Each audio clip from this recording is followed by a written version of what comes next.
السلام علیکم ورحمۃ اللہ وبرکاتہ۔ وعلیکم السلام ورحمۃ اللہ اچھا، میں نے پوچھنا تھا کہ نماز جنازہ میں جو تھا وہ کیا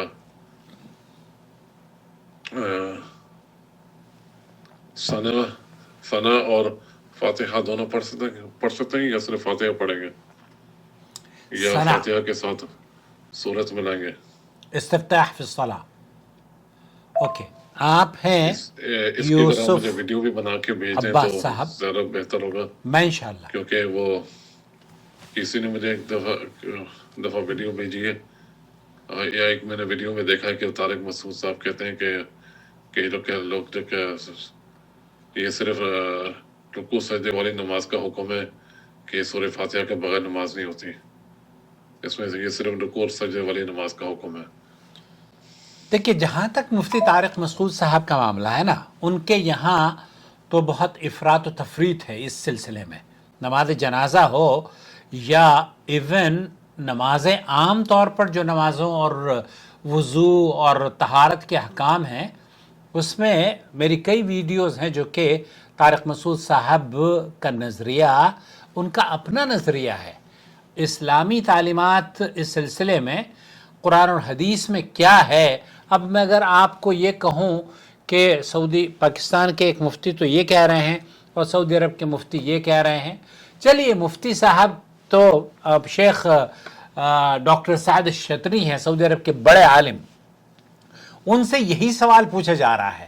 اب مفتی طارق مسعود صاحب کی رائے کتنی حق بجانب ہے، یہ میں آپ کی خدمت میں پیش کرنا چاہتا ہوں۔ هل يقال دعاء الاستفتاح في صلاة الجنازة؟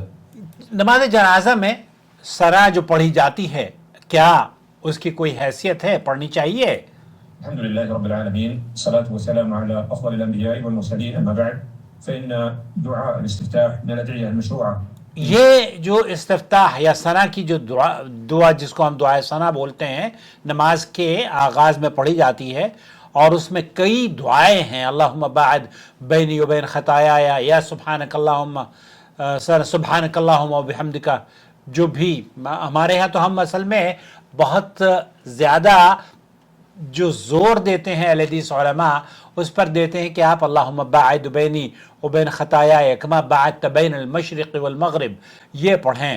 البتہ جو دوسری دعائیں ہیں وہ بھی پڑھی جا سکتی ہیں، في بداية الصلاة، لیکن یہ نماز کے شروع میں ہے۔ اور نماز کون سی؟ ثبت عن النبي صلى الله عليه وسلم أنه كان آپ يقول علیہ السلام سے یہ بات ثابت ہے کہ آپ علیہ السلام كان يقوله في صلاة الليل، صلاۃ اللیل، آپ جب استفتاح کی جو دعائیں ہیں، مختلف دعائیں، وہ تہجد میں یا تراویح کی نماز میں آپ علیہ السلام پڑھا کرتے تھے، أنه كان يقول دعاء الاستفتاح في صلاة الفريضة، اور فرض نمازوں میں بھی آپ علیہ السلام استفتاح کی دعا پڑھا کرتے تھے، كما ورد في حديث أبي هريرة وحديث ابن عمر وحديث جماعة من الصحابة، ولم يرد عن النبي صلى الله عليه وسلم۔ اور یہاں جو یہ آپ کی خدمت میں ایک مرتبہ پھر میں پیش کرنا چاہتا ہوں، وہ کیا کہتے ہیں شیخ سعد الشتری، جو کہ محترم مفتی طارق مسعود صاحب کے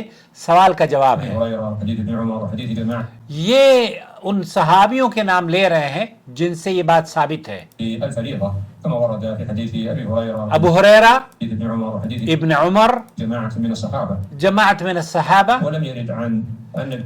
اور یہ بات ان سے ثابت ہے کہ فرض نمازوں میں اور نوافل میں آپ علیہ السلام نے پڑھی ہے، لیکن جنازے کی نماز میں استفتاح کی جو دعا ہے، صلى الله عليه وسلم أنه كان يقول دعاء الاستفتاح في صلاة الجنازة، وقد ورد عن جماعة من ورد لم یثبت، وہ یہ کہتے ہیں کہ یہ پائے ثبوت کو نہیں پہنچتی اس طرح کی باتیں جو کہ کسی بھی دلیل میں قرآن و سنت سے ثابت ہوں۔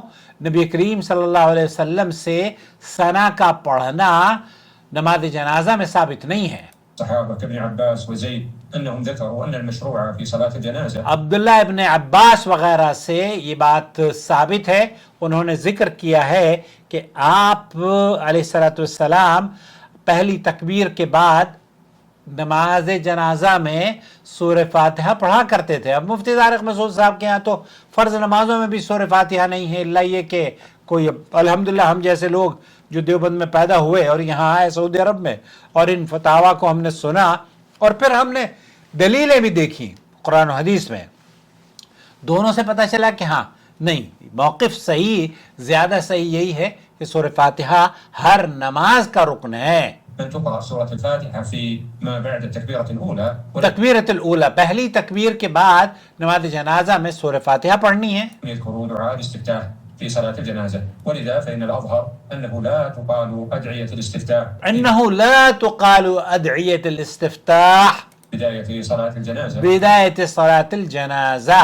شیخ سعد الشتری ہیں، بڑے عالم دین ہیں، وہ یہ کہتے ہیں کہ یہ اللہ کے رسول صلی اللہ علیہ وسلم سے ثابت نہیں ہے کہ آپ علیہ الصلوۃ والسلام نے نماز جنازہ میں استفتاح یا ثنا کی دعا پڑھی ہو جو کہ ہم اور آپ فرض اور نفلی نمازوں میں پڑھتے ہیں. خلاصہ کلام یہ ہوا ڈاکٹر سعد الشتری کا، انہوں نے تو کہا کہ لم یثبت، یہ ثابت ہی نہیں ہے. اور مفتی طارق مسعود صاحب چونکہ ان کے یہاں تو بہت سارے ایسے کام کرتے ہیں جو کہ ان کے مذہب میں ہیں اور قرآن و حدیث میں نہیں ملتے. جو حدیث میں ہے کہ آپ علیہ الصلوۃ والسلام نے فرمایا لا صلاۃ لمن لم یقرأ بفاتحۃ الکتاب، اس آدمی کی نماز نہیں ہوتی جو نماز میں سورہ فاتحہ نہیں پڑھتے. اس کی توجیہ بیان کرتے ہیں کہ یہ پڑھنا ضروری نہیں ہے اور اس کی کئی ایسی روایات پیش کرتے ہیں اس کو رد کرنے کے لیے جو کہ صحیح بخاری اور مسلم میں بھی نہیں ہے اور صحیح احادیث کے طور پر محدثین نے انہیں نقل بھی نہیں کیا ہے. بلکہ آپ کو یہ بات جان کر بڑی حیرت ہوگی کہ جتنی بھی احادیث کہی جاتی ہے نا کہ نماز میں سورہ فاتحہ نہیں پڑھنی چاہیے اور وہ دلیل جو پیش کرتے ہیں اس میں کسی میں بھی حدیث میں سورہ فاتحہ کا تذکرہ ہی نہیں ملے گا. لفظ سورہ فاتحہ کا ذکر اگر حدیث میں آیا ہے تو لا صلاۃ لمن لم یقرأ بفاتحۃ الکتاب، اس بارے میں آیا ہے کہ اس آدمی کی نماز نہیں ہوتی جس نے نماز میں سورہ فاتحہ نہیں پڑھی.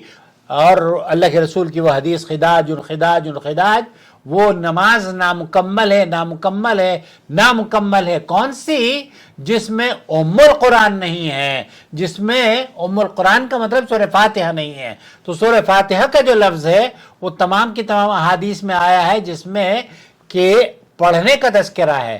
اور جہاں بات کی جا رہی ہے کہ ان سورہ فاتحہ کو نہیں پڑھنا چاہیے اس میں سورہ فاتحہ کا تذکرہ ہی نہیں ہے. وہ عام احادیث ہیں. پہلے تو یہ ضعیف روایات ہیں، دوسرے احادیث میں سورہ فاتحہ کا تذکرہ نہ کر کے قرات کا تذکرہ کیا جا رہا ہے. اور قرات تو بہت ساری ہوتی ہیں. اللہ تعالیٰ آپ کو اور ہمیں قرآن و سنت کے مطابق نماز پڑھنے والا بنائے. اپنی رائے سے ضرور نوازیے گا.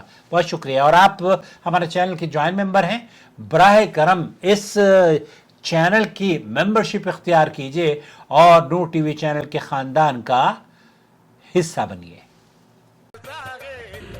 الواجب على علماء الحق أن يتقوا الله وأن يعلموا الناس وأن يرشدوا الناس من طريق الإذاعة، من طريق الكتابة والصحافة، من طريق التلفاز، يعلموا الناس دينهم.